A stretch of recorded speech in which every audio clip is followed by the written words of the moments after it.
Aloha and very warm welcome to everyone out in Zoom land. Welcome to day one of the new traffic light system in Aotearoa, New Zealand. If you're in Auckland, it's fantastic to be in a new setting. And if you're elsewhere in the country, happy days, you're probably in amber.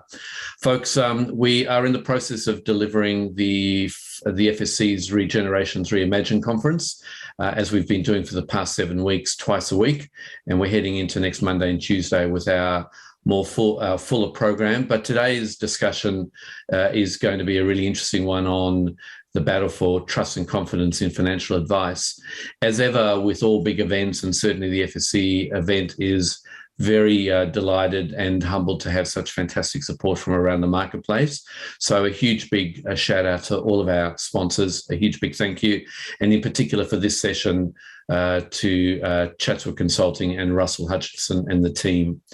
And so to the topic of the day and the panelists of the day, it is about winning the battle for trust and confidence in financial advice. It's a conversation clearly that we've been having in New Zealand for quite some time, and ever since the FAA regime transitioned to the FSLA regime, getting the settings right, getting the topic right, and finding out how we can better serve New Zealanders has become a really important point. So if we head to our fantastic panelists and look to welcome them. We're blessed today, and feel free, panelists, to come off. Fantastic. Blessed today to welcome Tony Dench from Share, Tom Simcock from MBIE, Pina Sciarrone from AIA Financial Services across in Australia, Andrew Inwood from CoreData, Global Research House and partner of the FSC, and Angus Dale-Jones, chair of the Code Committee. Folks, a very warm welcome. Thanks for joining. Conversation for today, of course, is about winning the battle for trust and confidence in the financial advice sector. Rather than introducing each of the panelists one by one, I'm going to invite them to introduce themselves and perhaps address the first question. And the first question is, how are we going, and how is the battle for trust and confidence in the sector going? And I might invite Tony Dench, CEO of Share, to start the discussion off for us. Tony, welcome. Thank you, Richard, and good morning, everybody. It's lovely to be here. So my name is Tony Dench. I'm CEO of Share. Share is a network of, across its two brands of Share and New Park, a network of sort of 500 odd advisors throughout the country.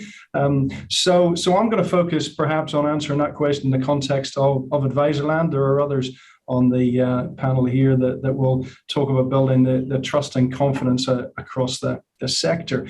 And I guess if I start with the FSC research shows really clearly that clients end up in a better position whenever they access advice. So how do we get more of them to access advice, and how do we build trust through that? Well, I think there are three components to trust.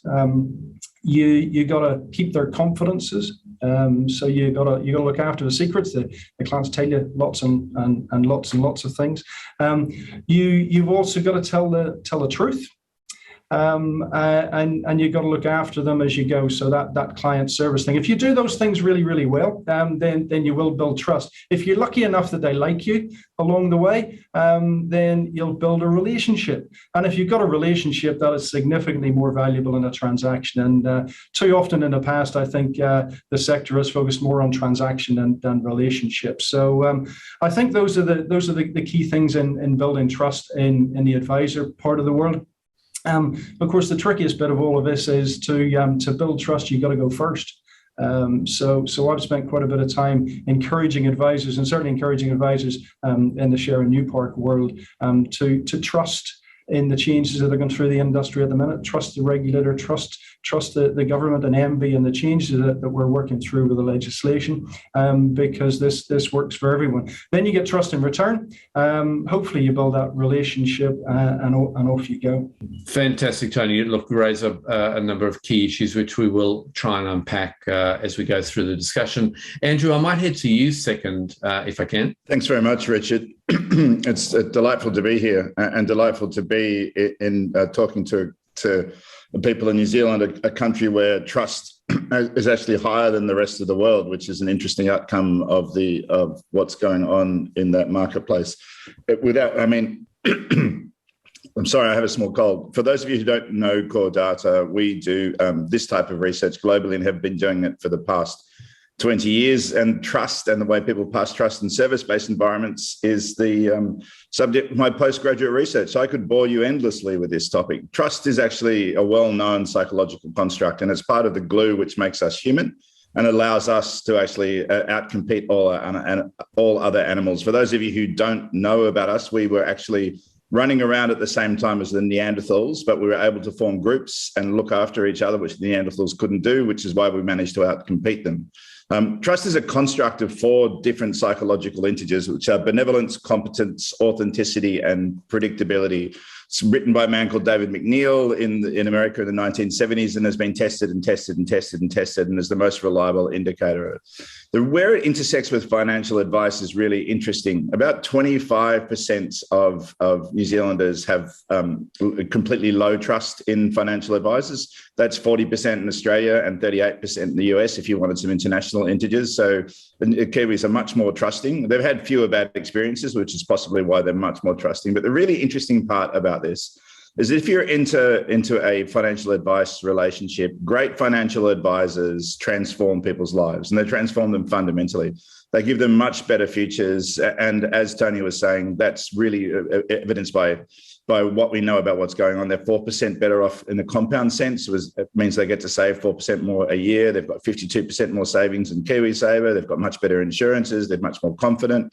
And there's layers and layers of evidence of this. But if you're going to enter into transformation, you have to go through pain. It's generally psychological pain. If you're transforming your body, you go through physical pain. But to transform your financial services operations, it's psychological pain.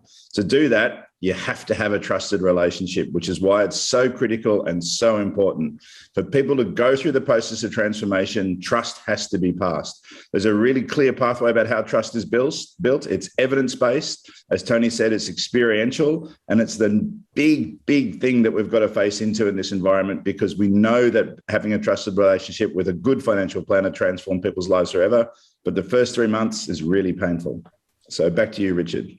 Thanks, Andrew. I'm, again, going to try and unpack some of that intentionality around trust. It doesn't just happen. It happens because we do things, and it's evidence-based and so forth.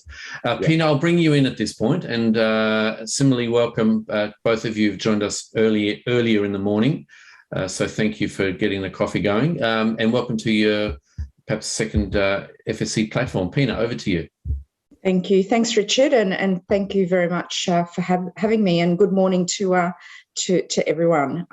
So my name is Pina Sciarrone, and I'm the CEO and Managing Director of AA Financial Services, which is a wholly owned subsidiary of AA Australia. And we've set up AA Financial Services, which is trading as AA Financial Wellbeing, on the to provide personal advice to the middle market, which is quite interesting here in Australia, when every other probably licensee and advisor is going after the high net worth individual. In addition to that, AA Financial Services provides general advice on direct insurance products for AA Australia, and also health insurance. So what we're doing here within AA Financial Services, and what we are attempting to create, and we just launched on the 1st of December, so we're very, very fresh and new, is a multi-channel, omni-channel experience for customers and clients in the world of advice and general advice, life insurance, health insurance. So we'll see how we go with it all. In terms of the question around how to build trust, is a really interesting one, and we just did some research ourselves, really, in terms of in relation to building this business, and the things that came out, the themes that came out was first and foremost, which is probably pretty obvious, but one that I think we really need to think about, is putting the customer at the centre of everything that we do. And it is a really obvious one. It's been very interesting setting up a licensee and having consultants work with us, and having risk and governance, compliance, and kind of the board and everyone else kind of sort of get involved in this, including the regulators. Is we kind of miss that. And as a result, we've created a very complex business. So what we've tried to really do is make it simple. So for me, it's about putting the customer at the centre of everything. It's getting back to simplicity. It's also about affordability. And that's another topic in terms of how do you control cost to serve in this current environment, and also about being relevant and connected to the customer. And so thinking about what is it, apart from thinking about the finances and the insurances, that ensures that you are relevant to the customer, because I think that's what we think is it. And I believe there's more to it than that in terms of looking at someone's finances. It's about looking at their well-being and their financial well-being and how it connects to them as a person. Awesome. Thanks, Pina. Again, a lot of great threads to connect to. Tom, I'm going to go to you. Tom, you're with MBIE, and in many ways you're the policy voice in terms of creating change and then letting the market figure out how to adapt to it. But perhaps introduce yourself and give us your take on the topic of building trust and confidence in the sector. Yeah, thanks, Richard. I'm really pleased to be here. Kia ora koutou katoa. My name's Tom Simcock. I'm manager of the financial markets policy team at MBIE. Really interesting to pick up on a couple of things that Andrew was talking about, kind of the four elements that make up trust. And for me, there are a couple in particular that stand out and underpin some of the thinking that goes into design of regulatory regimes. In particular, two that really underpin the new FSLAR regime and the new Conduct of Financial Institutions regime. Predictability and integrity.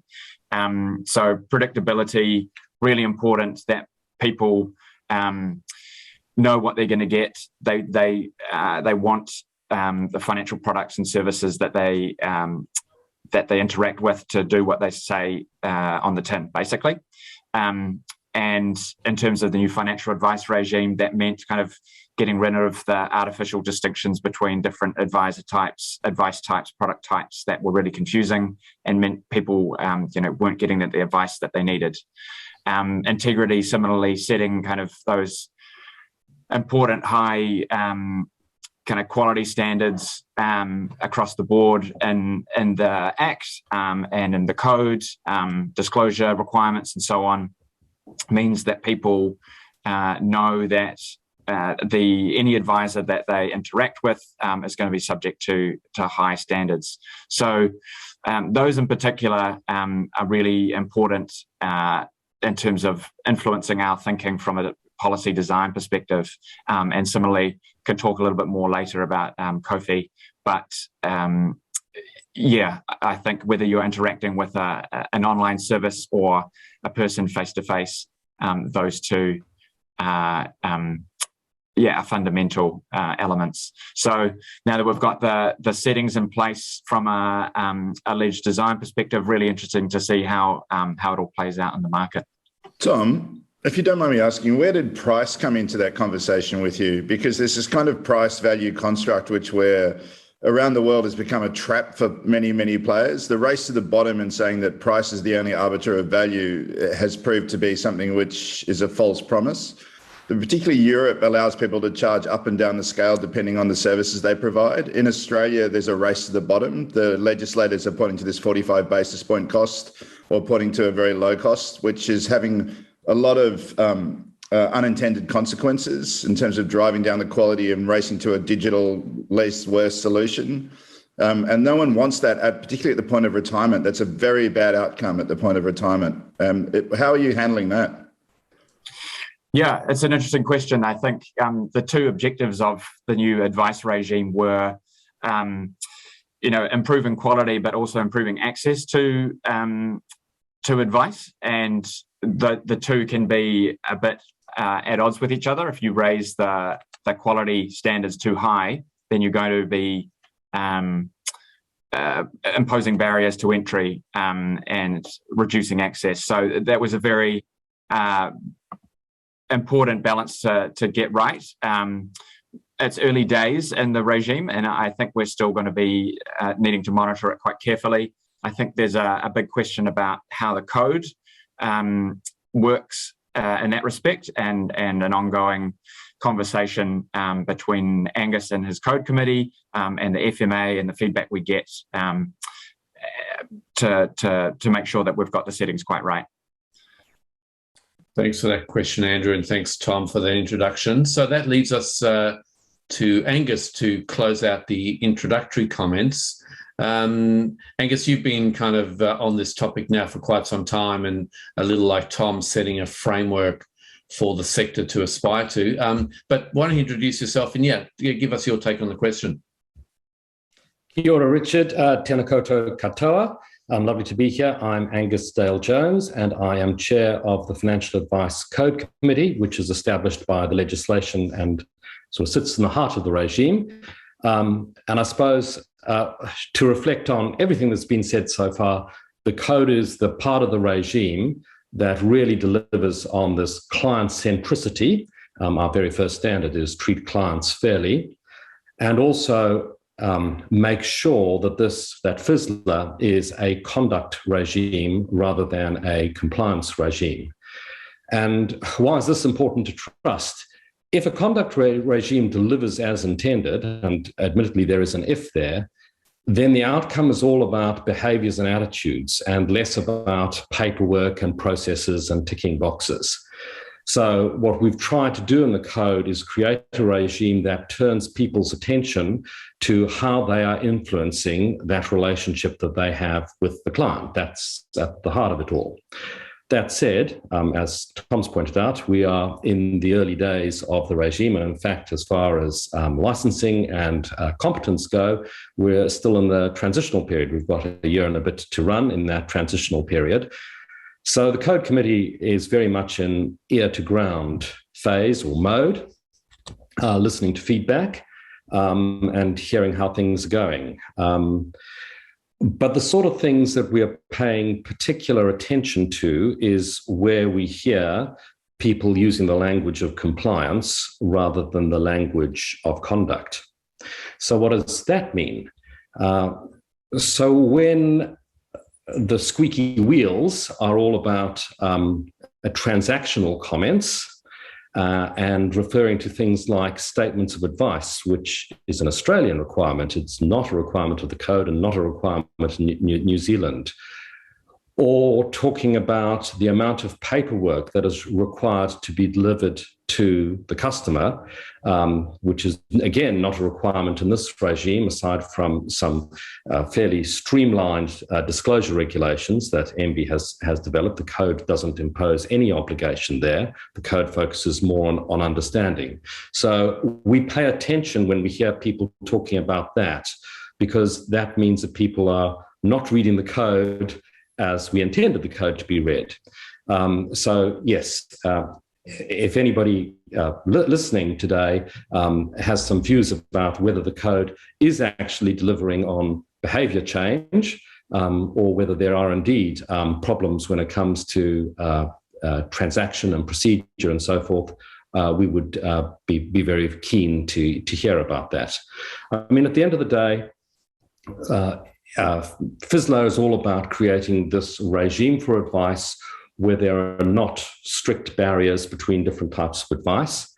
Just this week in Australia, ASIC brought out new guidance on what is called in Australia limited advice. And that's another thing that I pay attention to, is if we hear people talking about limited advice in a New Zealand context, the code and FSLA generally does not distinguish between different advice types.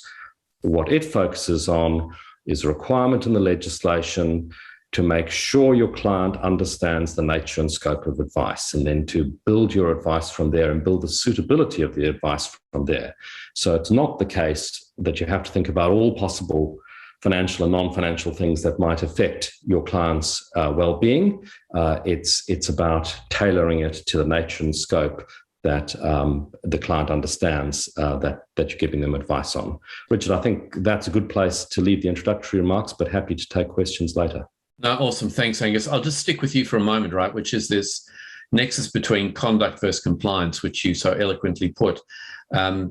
Operating in the conduct space, it requires us to kind of grapple, doesn't it, to make our own informed calls, almost take on our own amount of risk as we see fit to make sure that we're addressing the issues, whereas compliance is much more, someone will say, you must do this, and if you do this, follow the ticker box, and if you do all of those things, you will be safe and fine, and your clients will be fine. But it is challenging. I might, Angus, start with you on that, and perhaps go to Tony in terms of how a group like Shares interpreted that kind of idea. So just kicking off, I mean, there are two elements to it. What we're trying to do in helping to facilitate a conduct regime, and what the code's trying to do, is move away from saying you must do this. So when we're trying not to put things in process language or paperwork language, what we're trying to do is say you need to be able to demonstrate how you are accomplishing this. So we're trying to set a principle and an objective that then people need to turn around and say, okay, well, I'm choosing to do it this way, and this is how I'm monitoring to make sure that it happens. So it's more about how are you choosing to demonstrate this, rather than you must do it in this particular way. And we're deliberately doing it that way so all sorts of different business models can approach it in different ways. And yes, some people might head down a pathway that looks like what advice looked like before the regime started, and that's fine, but that's a matter of their choice in how to deliver to those principles. The second thing is, and this comes back to that transactional focus, you don't get a conduct regime, and you don't get the regime that FSLA is trying to deliver if you try and sort all of your response out at a transactional level. An awful lot of complying with the regime is what you're doing outside and behind the transaction. So it's what's happening at a board and an organizational level. It's what's happening in terms of ongoing reviews and how you remediate when things go wrong, and how you evolve the way you as a business behave. And I mean, there's built into that language of my response, it does make it a bit easier for bigger organizations that have different people and different process systems behind them. And it gets more difficult when you're talking about an advice business that is just a single advisor. But nonetheless, even with a single advisor or a very small firm, there are things that you can do behind the transaction for your client base as a whole, or sectors of your client base as a whole, that can help influence the way you think about them and structure your services. So yeah, it's those two elements, not prescribing the process and thinking behind transaction, not just at transaction. So thanks, Angus. Tony, how's Share kind of managing this? Well, I think across a larger organization like Share, so we have a couple of different models that sit within Share. So the Share advisors of maybe 70 or 100 advisors, that sits under one license. And as you can imagine, there's a decent infrastructure that sits behind that and a bunch of paperwork that supports that infrastructure from a business administration point of view. But right through the whole network, there are a range of size of advisor businesses in there, and some have their own licenses, and they have a different structure to deal with that. So I think the importance about that is that the framework encourages organizations of any size to be able to deliver what Angus is talking about, and that choice is absolutely there.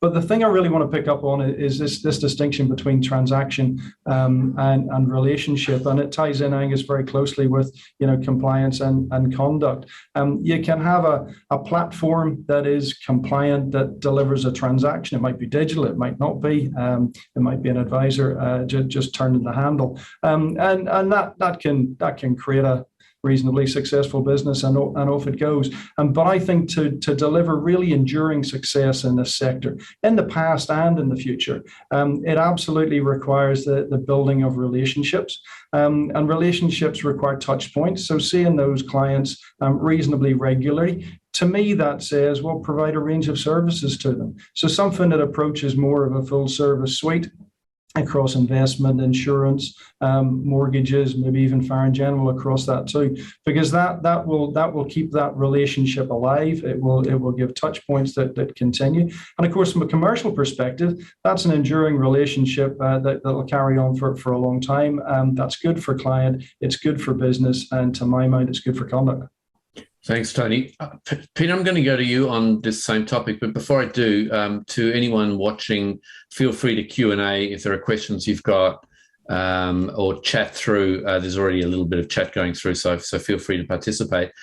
Pina, you mentioned, and obviously the Aussie context is a little different with the Royal Commission outputs and so on, but how big a struggle was it to kind of ensure that you keep the client at the centre of the value proposition, whilst there's requirements for governance layers and all sorts of other things that sit around that? How big a stretch, or how tough's that been for you? Look, I've got to say it's been very, very difficult. We've just been through a horrendous time here in Australia with the Royal Commission, and we've seen businesses hurt by it. We've seen banks exit. We've seen a lot of remediation work. The cost to serve on advice has increased drastically. So it's really hurt people. So you can just imagine, we're trying to start up a new advice business in an environment where everyone's exiting and we're entering the market as a new entrant. So we definitely had a lot of raised eyebrows and surprises by this, and particularly in doing a partial asset transfer with CBA Bank here, and we took some of their financial planners and their staff and some of their customers also transferred across for us to start this business. So interesting kind of move. In terms of how we've handled it, is we have done a few things, I suppose, in terms of ensuring, and I think, Angus, you made that point, in terms of making sure that behind the scenes, I suppose, we've got the right governance in place.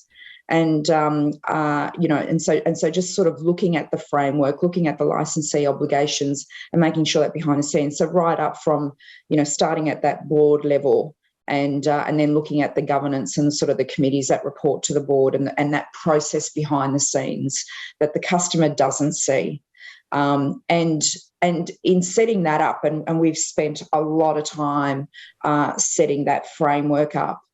Setting up the framework around remuneration and how people are paid and all of that sort of thing. That has given confidence, I suppose, to our risk and compliance people, for us to be able to then focus on the customer in terms of the advice process. So I think that governance layer at the back is really, really critical, and I would encourage it even for small businesses to really, really think about that, regardless of size. In terms of staying true to the customer, what we had to keep sort of saying to ourselves is, with every step of the process, are we being customer centric, and within that, are we managing risk? And we had to respond in that way, rather than are we managing risk and then thinking about the customer. So we had to really just change it and just keep challenging ourselves around it. And there was a lot of arguments, a lot of debates a lot of risk acceptance, I've got to say. And look, we've still got a way to go, because even with some processes, we're sort of saying, let's see how we go and whether we need to pull back a bit more or make it a little bit more stringent. But I think it's just about really breaking down the processes and saying, are we being customer centric at every time, and really challenging. And I think it is about having that courage and doing what Andrew said is actually going through some pain. In terms of breaking that process down, and I've got to say, when in terms of looking at this business within the bank structure, for example, and having to have a look at their processes and sort of what they went through, and understandably why, in terms of what they've been through, it was actually a good opportunity for us, because we could look at an existing structure and ask those sorts of questions around customer centricity. Awesome, thank you. Tom, I saw you nodding, and I saw Andrew nodding. Wondered whether you had any comments to add on that. Well, in all the businesses in Australia, I've got a lot of faith in AIA to deliver this. I mean, I know their intentions as a business, and I know the people who run it. But the idea of customer centricity is incredibly hard, right? The acquiring of assets and the saving is a very homogenous process. And that's what all businesses love. They love replicable, scalable, homogenous processes so they can run businesses.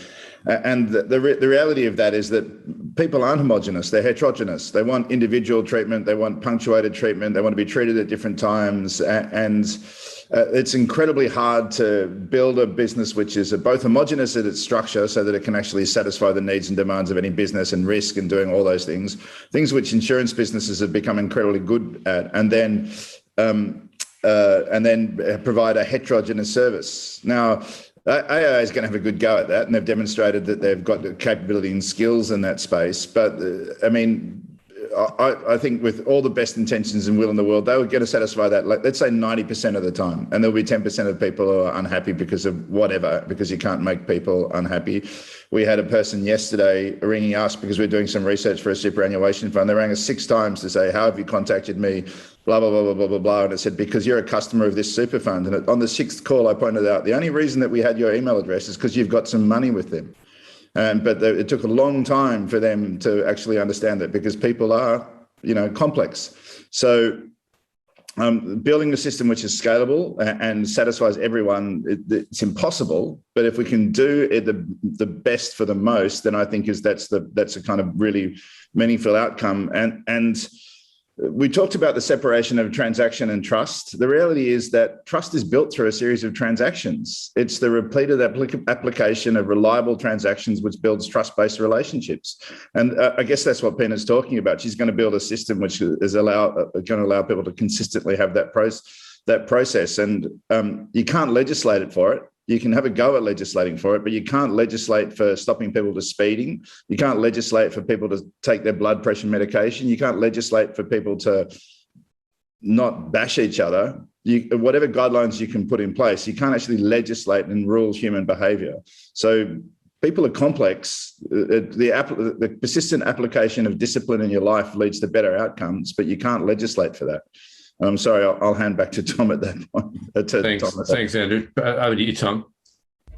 Yeah, I was just going to pick up on what Pina was talking about. I mean, with any principle-based legislation, there's obviously ambiguity, particularly at first blush when you pick up, a new piece of legislation. But I think if you look at what the fundamental purpose of what the legislation is trying to do, and you design processes in the context of your business that put that fundamental purpose at front and center. So with new financial advice regime, it's prioritizing client interests. With COFI, it's the concept of fairness. You put that front and center and design everything else from that, you're most of the way home. Obviously, I think it depends as well on how the regulator works with industry and what their risk tolerance is and how they engage with industry. And over time, guidance is incredibly helpful as well to support different acceptable solutions for different advice types or business models. But, you know, thinking about what that fundamental objective is and starting there is you know, the way to go.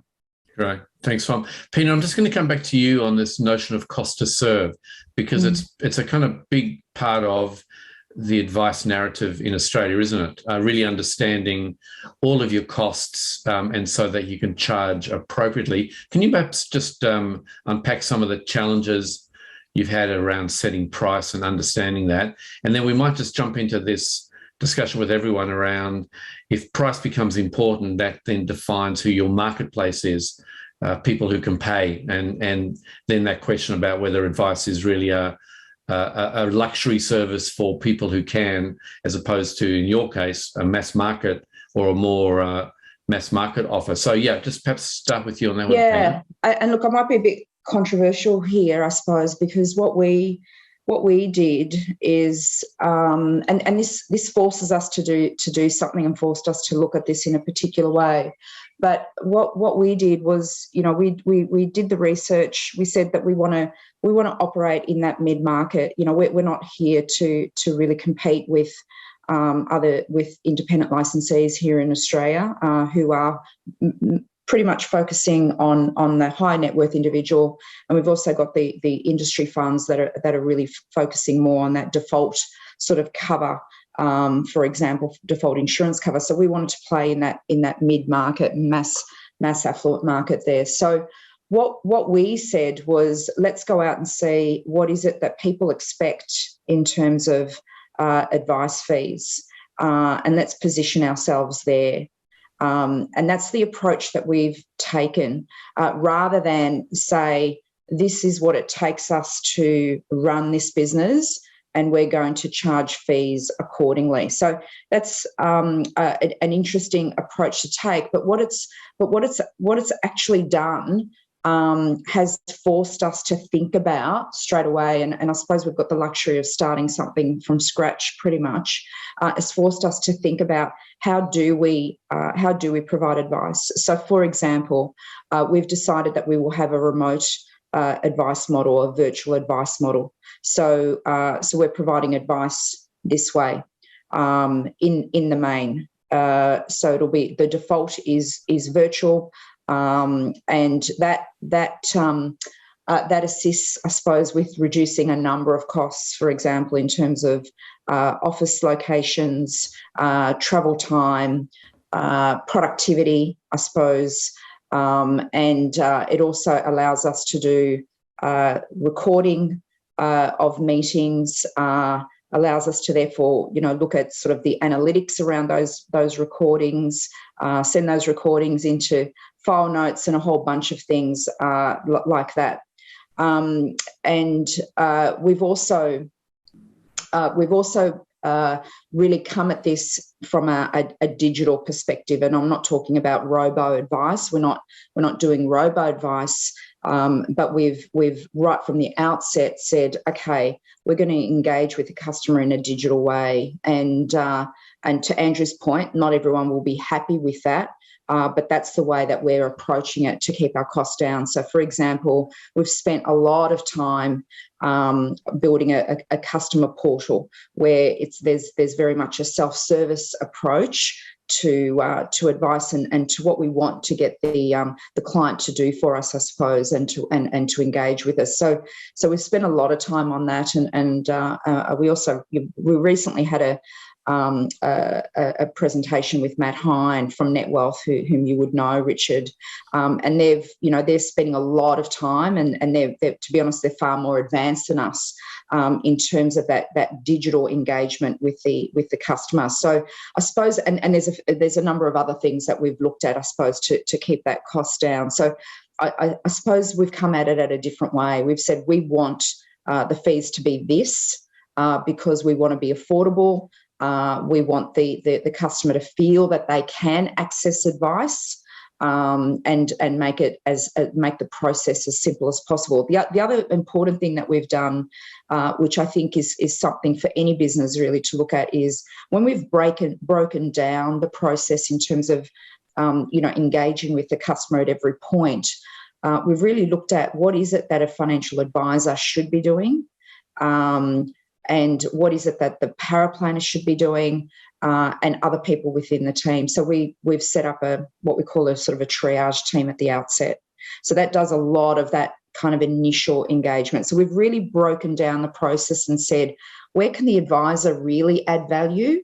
And where does the advisor not add value? And there's a lot of it around sort of some of those admin tasks. We said they should not be doing that, absolutely not be doing that. And particularly for us, because our model is a salaried advisor. So we had to really look at the role that advisor plays, and are there other things that other people should be doing in terms of power planning or admin assistance, et cetera, et cetera. So that's some of what we've done. No, awesome. I'm going to go to Andrew on that. So I just wanted to say, Pina, I think what you're doing is right. That's really worked in the UK and really worked in the USA, but it's failed in Australia. There's a number of people who built that. AMP built that 2 years ago. Macquarie Bank had a crack at building it sort of 2 years before that. I probably have more faith in you being able to deliver it because I know you reasonably well, and you can align the stars at your organisation. And there was internal resistances at both those places because they were pushing against existing systems, because Macquarie had VAN, AMP had financial planners who they fought against. So you've got more of a clean slate. Money Honey is a great example of that. Scala is a great example of that in the US. The challenge is getting fast enough to make it to make those fixed price models work. What kind of appetite have you got for that? The kind of the valley of disappointment in the first 3 years of those businesses? Interesting question. Are you saying in terms of appetite for? Appetite for the costs remain the same for a long time because you've got to build the costs remain the same, and then you get this kind of income, and it doesn't catch up for 3 years. Yeah. Look, Andrew, we've looked at this on a 5-year horizon, and so definitely we've got an appetite. And as I said, it's forcing us to invest in the business, and not skimming. So yes, we've definitely got an appetite to keep that consistent, and an appetite to keep evolving the business to make sure that we do. And it's not all there, day one, but there is an absolute commitment to do so. Yeah, absolutely. Excellent. I'm going to keep. Sorry, Andrew. I'm going to keep us moving. I just wanted to jump to Tony on this kind of cost to serve and client types. There's been a really great question coming from John, who asks, looking at the Australian experience, is there a future for small advice businesses in both Australia and New Zealand? Tony, I might ask you to grab that in your answer as well. Yep. Well, let's hit that up front. I can't comment on Australia. I just don't have the knowledge for that. I'm sorry. But in New Zealand, I believe so, and I really hope so. I think it's absolutely essential that the small advisor practices continue to thrive in this market, alongside every other size of business. And no doubt, there will be a little bit of a drift towards larger businesses. There are economies of scale. And the regulation makes it such that access in those economies of scale will help for advisors to do what they want to do, which is spend more time with clients. I believe, I think it was Warren Buffett said that cost is what you pay and value is what you get.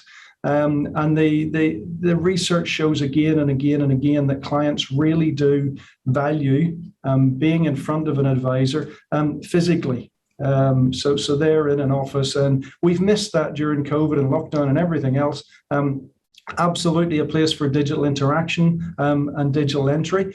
But I sort of think of this from the point of view of if a younger demographic interacted with an advice business digitally because that suited them, and if it was quite transactional because that suited them, but it started to build that relationship that endured over 20 or 25 years, the cost to serve or the cost to acquire will be utterly irrelevant in the longer term compared to the relationship value of looking after that client throughout their life cycle and all of their financial needs. And I think you'd have a pretty happy client at the end. And that again goes to conduct. and looking after clients, not in a transactional sense, not in a right here, right now, but into the future. So I believe digital and digital interaction is absolutely critical. 100% support that. In fact, that's some of the things that we're looking at in our business.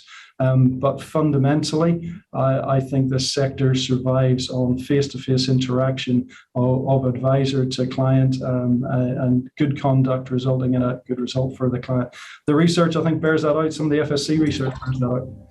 Yeah, I'm going to come to that innovation and the rise of different demographics and how they kind of access advice. But just to Tom and to Angus as well, just to John's question, there was no intent in the legislation about saying the business model has to look like A or B, right? And I think, in fact, if John and Derek from the FMA were on the other end of the call or had their data, I mean, I think it's borne out by the stats of businesses applying for licenses that they are large, small, and medium sized. But perhaps, Tom, first you for a comment and then to Angus. No, there was very much the opposite, really. It was advice and practice type neutral that we were trying to allow any type of business to be able to operate. And we're really keen to see small businesses continue to provide services. I think there's very much still a place for those types of businesses to continue to operate. I understand from the stats we've seen from the FMA that more than 80% of the businesses that have got transitional licenses so far are kind of under 10 advisors so far. So that may change as they move towards full licenses. But yeah, that's testament to sort of the makeup of the market being on the smaller side. Yeah, thanks, Tom. Angus? I endorse Tom's comments completely, and the code has tried to deliver on that as best as possible, so to be completely business model neutral. That said, I think if you look at those core conduct standards, the suitability one and taking reasonable steps to ensure the client understands the advice, leaves so much scope for richness of interaction. So provided a small practitioner can offer a richness of service with that direct contact with the client, absolutely there's a big role there, a big space there for smaller advice businesses. Cool. Thanks, Angus. Andrew, I'm going to go to you. You were rather swift in your explanation of your 4 quadrants of intentional trust building. I wonder if you can just pause a little slowly on that, but then also kind of bridge into what's the global experience in terms of trust and consumers, and this kind of notion, is it only a high net worth offer, or is it a mass market offer, or are younger people just fundamentally buying stuff digitally? So it's a different paradigm anyway. So thanks so much, Richard, and I'll try and be as succinct as I can, although I'm not well known for that, but I'll do my best. First thing I want to talk about is the kind of, just if I can address the idea of large businesses versus small businesses. It very much depends how the large business is constructed. There's very clear evidence on the number of relationships that a human can handle well. The number that maxes out at about 150. The really good businesses in the US and the UK are running about 158 clients per advisor. The best ones in Australia are 108 clients per advisor. That's where the satisfaction is high. The number deviates upwards too much from 150, then satisfaction falls off a cliff. And that means that the small businesses can do a very good job of satisfying people, but to everyone's point, they have to get to the economics of that. So they have to be able to charge enough to desire the satisfaction. There's no evidence anywhere in the world that cost and satisfaction are linked. It's the perception of value that's linked with outcome. And particularly at the critical points in people's lives, they're very willing to pay for the service because as the pain goes up, the desire to pay for it goes up. The most obvious parts around that are around pre-retirement and immediately post-retirement, as people are entering into a world of confusion. We've got this kind of vague notion that everyone plans for their retirement and they plan for their finances and they have a financial plan that they're working to, and that's just not true. About 80% of people are kind of stumbling through life, bouncing off events and reacting to life rather than actually having a constructed life, and that's much more common than you would think. The fact that we're on this call doing the jobs we're doing and having wearing the types of clothes we're wearing and having the types of education they have mean that we're not from that 80%, that we're probably in the 20% who have kind of got a planned future, and we find the people who don't have a planned future very confusing. let me be candid. I'm leaving this meeting to drive directly to Albury to help my sister out, who doesn't have a planned future. And so I'm going to go and do what big brothers do and help sort of drive some planning into that relationship. But that's life. Trust is, if we can get to that for a second, is a very well understood construct. I'll just forward David Bishop, the Handbook of Trust Research, the PDF of that book, which I purchased some time ago, and he can forward it to everyone here if he wants to. It's dense, it's big, it's heavy, but all the work that you'll ever need to read about it is in there. If you want a snack of it, there's a man called Robert Cialdini who writes very well about it out of the USA, and his books are very good. But if we break it up into David McNeil's system, McNeil is exactly what he looks like, which is an aircraft engineer. And he was the guy who wrote the codes for how pilots have to react to crises on jet planes. And before he could do that, he had to understand how people needed to act in a crisis and how they would pass trust to a book. So he did a lot of work. So he abandoned engineering and started studying psychology, which he did like an engineer extremely well in a very detailed sense. And he came up with 4 big constructs. The first one is benevolence. And it's not the idea of being nice to each other, but it's the idea of seeking to do good, that the person that you're dealing with is actually genuinely trying to advantage you. A lot of research around this, and I think Tony spoke about it first, was that when you meet someone, you have to pass trust to them, and then trust will be passed back to you. If you give it, you'll receive it. So the idea that you should be helping people and doing things is that when you're working with people, that you should first seek to genuinely advantage them. And if you do genuinely advantage them, then that's the foundation of trust, because they'll start, so, well, this person actually genuinely advantages it. The second thing that he talks about is this competence, that the person you're dealing with actually knows what they're talking about. We leave clues to competence all the time. We acquire grey hair. We have backgrounds with books behind them. I have read all of those books behind me. I would be misleading if I said most of them weren't detective fiction. They're not great tomes of research. So we have to leave those clues of competence around us, and we can display competence by getting things done. We can display competence by understanding systems. And one of the things that we have to be really clear about is that the financial services market is a complex system.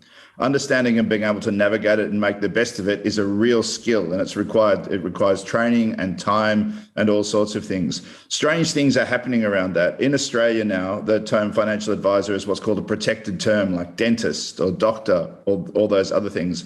But it's led to a series of perverse outcomes. There's now growing businesses which are wealth advisors, not a financial advisor, wealth advisor. Family offices, not a financial advisor, it's a family office who sit outside the law but do the same thing. So that's all got to be tidied up. But those competence clues are very important. You've got to leave clues about those, like put up your degrees, talk about what you know, do those things, and then you've got to be able to demonstrate competence. The fourth one is authenticity. There's a really big thing that's happened since the 1960s, that most people in financial services have traded on likability or matching or mirroring, where they're much like the person they do, or they're easy to like. Those people, there's great examples of those people. Bernie Madoff, for example, was a great person on likability and matching in terms of those types of things. Authenticity, to use the old Groucho Marx line, it's kind of hard to fake. It's hard to fake. And authenticity is it's very different to likability, because it's, are you who you say you are, and do you do what you say you're going to do? Now, CoreData is a team of about 100 people around the world. And using Price's law, the square root of those people do 50% of the work. So 10 people do half the work at CoreData around the world. So it's really interesting. But those 10 people are absolutely authentic. If you can find someone who is what they say they are and do what they say they're going to do, that's really valuable. And that trusted relationship with a financial advisor is really important. The moments you meet someone that's inauthentic, we should almost do a test at the government level is, does this person display authenticity? Put them through the Big 5 test and find out whether they're an authentic persona or whether they're likely to be a bit lazy and try and shortcut things. So that's really important. And the other one's predictability. And predictability is important is because how does this person behave under pressure? We all know that we have members of our family and members of our life and members of our team who are highly predictable and sometimes in some really shitty ways. We know this person goes to custard. I started my first life as a financial analyst working for a big bank, and then we had a genius working with us. But every time there was hard work to do, he got a headache and had to go home. So genius, but unreliable. So it was highly predictable that John would always have a headache when the hard work came on and would go home. So being predictable in this case becomes really important. So that's how you build trust. It's not news. It's not science. The first work was done by Ivan Pavlov. He thought it was biochemical because they didn't know about psychology in those days. And there's been work done for forever on that space. And that I'll hand back to Richard, who's already going to war with me. Thanks, Andrew. Yeah, I must get the books in the background and hang the certificates up on the wall. But thank you. That unpacks that piece. And I think the discussion today has been really valuable because we are all entering in this world. And if we kind of try to stay true to the purpose of the new regime, which more advice for more New Zealanders, because we know it's in their best interest, but that it is in their best interest. So the professionalism piece kind of is unpacked in your model. So folks, at 10:25, we're drawing to a close. I'm going to close off and invite each of the panelists to answer the question. We're sitting here at the end of 2021. Where do we think we're going to be in 2025 in terms of the battle for trust, or the continued discussion around trust in financial advice? And we might just go in reverse order. I might just ask you to be brief and succinct, and I'm going to start with Angus. I think it's all about getting conduct. Conduct is part of our social license, and people need to understand it and respond to it in how they structure their business and run their business. Thanks. And to Tom. I think the new regime for financial advice that we have in place is just the start of an ongoing conversation, and many more to come. And we look forward to being part of those continued conversations through FSLA, through Kofi, as the conduct journey continues. Thank you, Tom. Tony. Well, I think in that kind of time frame, I think it's very likely that we might have a little change in economic environment, and that is whenever relationship and trust and advice is really going to matter. So I think we'll see that come through, and that will be tested and hopefully come through in flying colours. Thanks, Tony. A conversation we never got to, but such a prescient one. Pina. Yeah, look, I think that we will get there in terms of trust. I'm an optimist. I think though we need to meet the customer, we need to meet the client where they're at, and we need to continue to challenge ourselves around how do we make sure they are at the centre of everything we do, and not just say it, but really how do we drive that? Thank you, Pina. And Andrew, last word to you. So last word to me, despite the fact that I look like an ancient Irishman, I actually had an Islander and Maori for family members, and was born in Papakura. And it reminds me very much of something that my grandmother used to say, which was ka putua rua tuaptara ratangi, which means as the old net withers, the new one is born. So we have to get rid of the old net and build a new one. I think that everyone on here is determined to build a great new net, and I think it's really important. Tony's right. We're in for some choppy waters inflation-wise, and it's going to be up to us to deliver a great job for our customers through that as the world changes fundamentally. If we can do that, then trust is surely going to rise.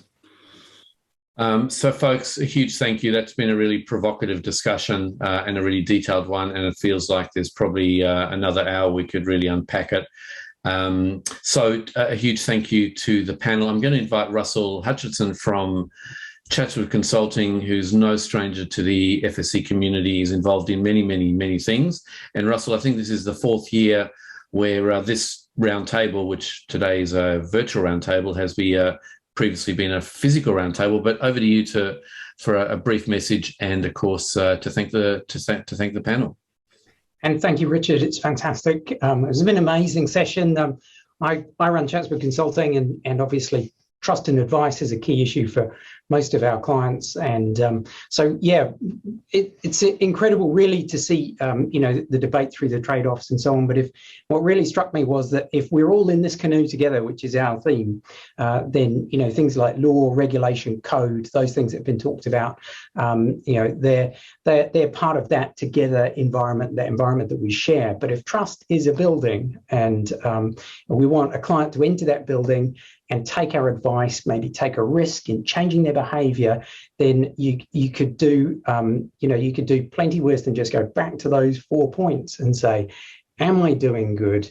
Am I being good at it? Am I consistently good at it? Am I building an organization that delivers that with predictability and authenticity? And if you can do those things in your business, then you're sure to succeed. And that's really what I got out of a great discussion. So thank you very much, Pina, Tom, Tony, and Andrew. It was really a privilege to listen to that. And also to Richard Klipin and the team at the Financial Services Council.